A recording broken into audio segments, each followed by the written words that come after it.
વડોદરા જિલ્લા કલેક્ટરે 19 ક્લાર્કોની સામૂહિક બદલી કરવાનો નિર્ણય અચાનક લેતા કલેક્ટર કચેરીમાં ચર્ચાનો વિષય બન્યો છે.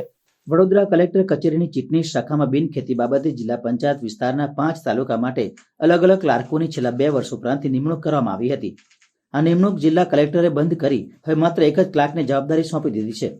આ સાથે કલેક્ટરની મહત્વની બ્રાન્ચો તેમજ અન્ય સ્થળેથી કુલ 19 ક્લાર્કોની સાગમટે બદલી કરી દેતા રેવન્યુ વિભાગમાં ચર્ચાનો વિષય બન્યો છે.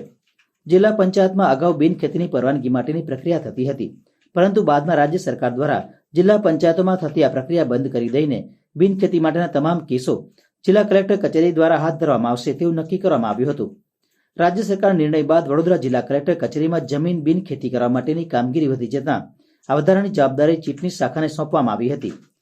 ચીટની શાખા દ્વારા કામગીરી હાથ ધરાતી હતી, ત્યારે 2 વર્ષ પહેલા અગાઉના કલેક્ટર દ્વારા જિલ્લાના 5 તાલુકાઓની જમીન બિનખેતી કરવા ચીટની શાખામાં દરેક તાલુકા માટે અલગ ક્લાર્કોનું પોસ્ટિંગ કરવામાં આવ્યું હતું. છેલ્લા 2 વર્ષ ઉપરાંતથી ચાલતી આ પ્રથા પર હાલના જિલ્લા કલેક્ટરે બ્રેક મારી દીધી છે અને હવે એક જ ક્લાર્કને ફરજ સોંપી દીધી છે, જ્યાં ચીટની શાખામાં ફરજ બજાવતા અન્ય ક્લાર્કોની બદલી કરી દેવામાં આવી છે. જિલ્લા કલેક્ટરે ગઈકાલે 19 ક્લાર્કોની સામૂહિક બદલી કરવાનો નિર્ણય અચાનક લેતા કલેક્ટર કચેરીમાં ચર્ચાનો વિષય બન્યો છે. આ બદલીઓમાં કલેક્ટર કચેરીમાં મહત્વની બ્રાન્ચો કહેવાતી બિનખેતી તેમજ જમીન સુધારણામાં ફરજ બજાવતા ક્લાર્કોનો પણ સમાવેશ થાય છે.